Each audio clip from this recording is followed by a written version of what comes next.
संसद टीवी पर आप सभी दर्शकों को नमस्कार। मैं हूं प्रदीप सिंह। आज संसद टीवी के मंच पर एक ऐसी शख्सियत हैं जिनका नाम से पहले उनका काम बोलता है। बात समाज सेवा की हो, बात संगठन की हो, चुनावी रणनीति की हो या शासन की, उनका काम जो है वो अलग से बोलता है। उनके अगर आप राजनीतिक जीवन को देखें तो संगठन से शुरू करके केंद्रीय मंत्री के स्तर तक पहुंचे, लंबे समय तक प्रधानमंत्री नरेंद्र मोदी के सहयोगी रहे और उनकी पूरी जो राजनीतिक यात्रा है उसके कह सकते हैं एक तरह से सहयात्री रहे। तो आज ये बातचीत हो रही है इसलिए कि प्रधानमंत्री नरेंद्र मोदी ने अपने सार्वजनिक जीवन के, खासतौर से चुनावी राजनीति के जीवन के 20 साल पूरे किए। 7 अक्टूबर 2001 को उन्होंने गुजरात के मुख्यमंत्री पद का भार संभाला था। तब से ये यात्रा जो है वो अनवरत जारी है। तो आप ठीक समझ गए होंगे अब मैं किसकी बात कर रहा हूँ। जी हाँ, मैं बात कर रहा हूँ भारत सरकार के गृह मंत्री और भाजपा के पूर्व राष्ट्रीय अध्यक्ष अमित शाह जी। अमित शाह जी, आपका संसद टीवी पर स्वागत है। नमस्कार प्रदीप जी।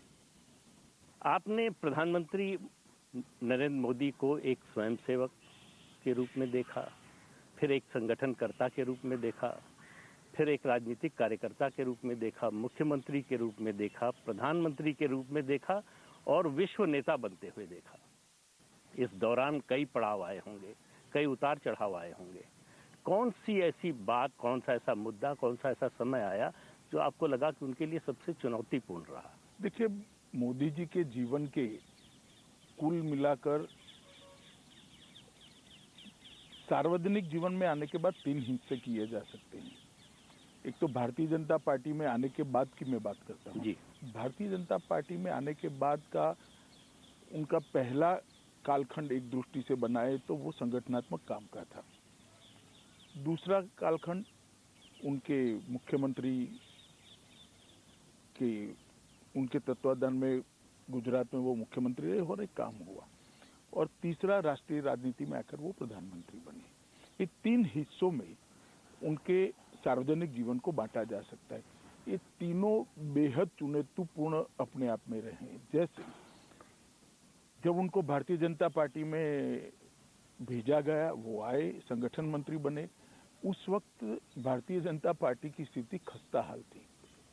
गुजरात कोई पहले से भारतीय जनता पार्टी के अनुकूल राज्य रहा नहीं था। हम सब युवा कार्यकर्ता थे, कोई भविष्य नजर नहीं आता था।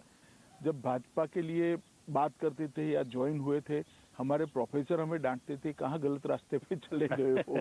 इस प्रकार की स्थिति थी। और देश में 2 सीटें आई थी।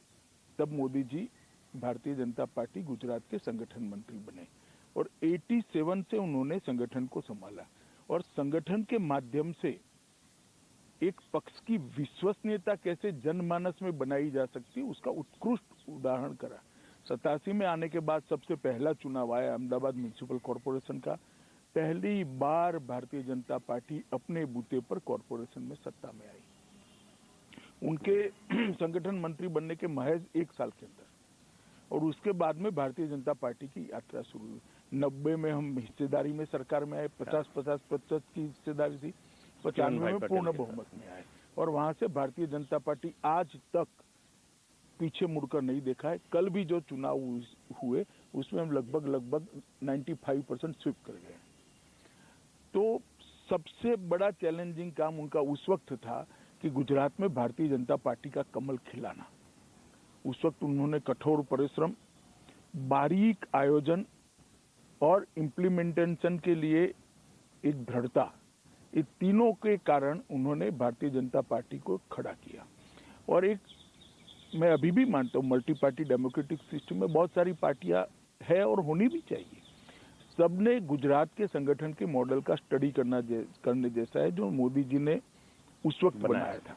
और समय समय पर उसमें अनुकूल परिवर्तन भी होते गए, परंतु वो मॉडल की जो नींव थी, जनता के साथ सरोकार रखकर जनता की वेदनाओं को समझकर उसको वाचा देना ये राजनीतिक पार्टी का काम है।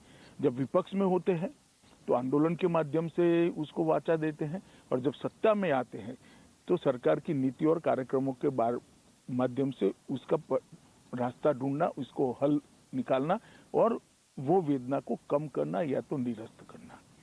मैं मानता हूं एक बहुत बड़ी चैलेंज उनके लिए थी उस वक्त कि भारतीय जनता पार्टी को गुजरात में प्रस्थापित करना। हम तीसरे नंबर पर थे और तब से लेकर जो शुरू हुआ है अब तक भारतीय जनता पार्टी पूरी दुनिया देख रही है, इसको हम लगातार जीतते जा रहे हैं। दूसरा बड़ा चैलेंज उनके सार्वजनिक जीवन में आया कि जब वो गुजरात के मुख्यमंत्री बने। मैं जिस कॉन्स्टिट्यूंसी से आता हूं वो कॉन्स्टिट्यूंसी भी हम हार गए थे, जो गुजरात का सबसे सेफेस्ट सीट माना जाता था, साबरमती असेंबली कॉन्स्टिट्यूंसी, वो हम हार चुके थे। अच्छा।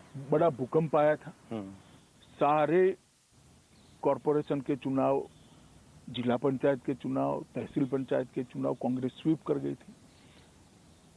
70 के दशक के बाद पहली बार Bharatiya Janata party Rajkot municipal corporation में हारी थी। 70 के दशक के बाद, जनसंघ के समय से लेकर आकर, और अहमदाबाद म्युनिसिपल कॉरपोरेशन हम 87 के बाद पहली बार हारे। उस समय उनको गुजरात की धुरा सौंपी गई और उस वक्त की राष्ट्रीय राजनीति की भी कल्पना करते हैं तो एक बहुत लंबा कालखंड यहाँ पर गठजोड़ की राजनीति का रहा। जो सरकारें आई पूर्ण बहुमत की सरकारें नहीं थी, मिली जुली सरकार थी, कभी 20 पार्टियां, कभी 25 पार्टियां, कभी 30 पार्टियां। अटल जी के नेतृत्व में सरकार बनी, वो भी कोई पूर्ण बहुमत की एक पार्टी की सरकार नहीं थी। और इसका परिणाम वो ये हुआ था कि एक लचर स्थिति देश भर में बन गई थी और सब लोगों का भरोसा उठता जा रहा था। उस वक्त नरेंद्र भाई गुजरात के मुख्यमंत्री बने और गुजरात के मुख्यमंत्री बनने के बाद उन्होंने जिस प्रकार से तेजी से, हालांकि उनको प्रशासन का कोई अनुभव नहीं था, कभी सरपंच भी नहीं बने, आप विधायक तो इसीलिए लोगों को और आश्चर्य होता है, सरपंच भी नहीं बने थे, मगर फिर भी उन्होंने बहुत धैर्यपूर्ण तरीके से प्रशासन की बारीकियों को समझा, जो एक्सपर्ट से उनको प्रशासन के साथ जोड़ा, उनकी चीजों को लोक भोग्य बनाया, योजनाओं में तब्दील किया और योजनाओं को लोगों तक पहुंचाने का काम किया। और जो भूकंप एक जमाने में भाजपा के लिए एक धब्बा बन जाएगा ऐसा लगता था, वो भूकंप के काम की पूरे विश्व ने बुरी बुरी सराहना की। और आज आप भुज जाकर देख लीजिए, एक और लातूर का भी भूकंप था, एक और भुज का भी है। पूरा नवनिर्माण किया, पूरा भुज का नवनिर्माण हुआ। सिर्फ नवनिर्माण नहीं हुआ, भुज की विकास दर उसके बाद 37% ज्यादा बनी। और आज भुज के अंदर पानी भी है, इंडस्ट्री भी है, एजुकेशन भी है। पहले भुज का पोस्टिंग पनिशमेंट पोस्टिंग माना जाता है, प्राइम पोस्टिंग माना जाता है। इतना बड़ा परिवर्तन लाए और अपने मुख्यमंत्री काल में उन्होंने एक नया मॉडल बनाया कि विकास को कैसे सर्वस्पर्शीय, सर्वसमावेशक बनाया जा सकता है। और इसके लिए उन्होंने ढेर सारी योजनाएं लेकर आए। जैसे मैं 2-3 योजनाओं का ही जिक्र कर पाऊंगा समय मर्यादा देखते हुए। वन बंधु कल्याण योजना, सबसे निग्लेक्टेड गुजरात में आदिवासी थे। कांग्रेस ने उनका वोट बैंक के नाते तो उपयोग किया, परंतु कभी उस तक विकास नहीं पहुंचा था। उन्होंने सारी बिखरी हुई योजनाओं को जोड़ा और पहली बार गुजरात में उनका जो संविधान का दिया हुआ अधिकार था कि उनकी जनसंख्या के अनुपात में बजट में उसको हिस्सेदारी मिले, पहली बार नरेंद्र मोदी जी ने 2003 के बजट के अंदर उनको दिया। और वन बंधु कल्याण योजना ने पूरे गुजरात के ट्राइबल एरिया का विकास का रास्ता खोल दिया। और आज ट्राइबल एरिया में बड़े भरोसे से कह रहा हूं, कोई भी क्रिटिक से क्रिटिक एनालिसिस करने वाला व्यक्ति वहां पहुंच जाए, सूरत शहर और डांग के जिले के बीच में कोई अंतर वो नहीं ढूंढ पाएगा। इतना बड़ा परिवर्तन हुआ। इसी प्रकार से राजनीतिक लाभ भी मिला। राजनीतिक लाभ दूसरी बात है, मगर लोगों का भरोसा लोकतंत्र के अंदर दृढ़ हुआ। सागर छोड़ के हमारे किनारे थे, तो उसके लिए भी एक योजना लेकर आए, वो भी निग्लेक्टेड पड़े थे, जबकि सबसे ज्यादा खनिज संपदा वहीं थी। रेवेन्यू सबसे ज्यादा वहां से आती थी, बंदरों के कारण सबसे ज्यादा इंडस्ट्री वहां लगी थी। पूरे सागर छोर के किनारों को रोड से जोड़ दिया और इसके वहां पर हर तहसील की एक डेवलपमेंट प्लानिंग बनाई गई और सागर खेडू विकास योजना वहां उन्होंने शुरू की। आज वो एरिया पूरा गुजरात की इंडस्ट्रियल डेवलपमेंट का बैकबोन बना हुआ है। और तीसरा, हमारे यहाँ देश भर में था उस वक्त सबसे बड़ा प्रॉब्लम ड्रॉप आउट का था, enrolment and drop out education primary education की मैं बात कर रहा हूँ। तो गुजरात जैसे राज्य में बहुत बड़ी समस्या थी। उन्होंने खुद कड़ी धूप के अंदर पटवारी से लेकर मुख्यमंत्री तक सब लोगों ने 5 दिन शुद्ध रूप से 5 दिन में 25 स्कूलों में जाना है और महोत्सव के रूप में बच्चों के एनरोलमेंट का कार्यक्रम शुरू करा है और हमारे एनरोलमेंट को 100% तक पहुंचाया। और उसके बाद वहां अभिभावकों की कमेटी बनवाई। स्केल और स्पीड का जो है उनका कॉन्सेप्ट वहीं से आया है। वो शुरू से है, वो शुरू से है। संगठन में भी था, सरकार में भी था, गुजरात के मुख्यमंत्री थे तब भी था। और उन्होंने अभिभावकों की कमेटी बनाई, विशेषकर माताओं की कमेटी बनाई। कोई भी बच्चा स्कूल नहीं आता है तो इसकी चिंता होती थी, मास्टरों की जिम्मेदारी तय कर दी। और ये सारी चीजों के बाद प्राइमरी एजुकेशन में गुणवत्ता बढ़ाने के लिए भी गुणोत्सव कर एक कार्यक्रम लिया और इसके कारण परिणाम ये आया, एनरोलमेंट 67% था, वो 100% पहुंचा। ड्रॉप आउट रेशियो 37% था, वो पॉइंट समथिंग पहुंच गया, 1% से नीचे चला गया।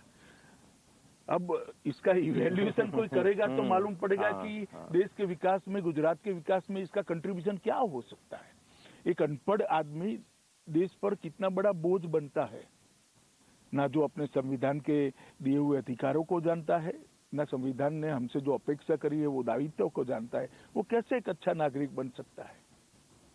इसके अंदर आमूलचूर परिवर्तन है। इसी प्रकार से शहरी विकास, ग्रामीण विकास, औद्योगिक नीति, वाइब्रेंट गुजरात का उन्होंने एक बहुत बड़ा एक्सपेरिमेंट करा। खावड़ा तक पानी भी उनके समय में ही पहुंचा, नर्मदा योजना को अंजाम तक पहुंचा। गुजरात के अंदर लगभग टैंकर राज को समाप्त कर दिया। गुजरात ऐसा एक क्षेत्र था जहाँ टैंकरों की इंडस्ट्री चलती थी क्योंकि गांव में पानी नहीं होता था। आज फ्लो से पानी हर गांव में जाता है, पीने की पानी की कहीं किल्लत नहीं है। और दृढ़ता पूर्वक, कठोरता से नीति बनाकर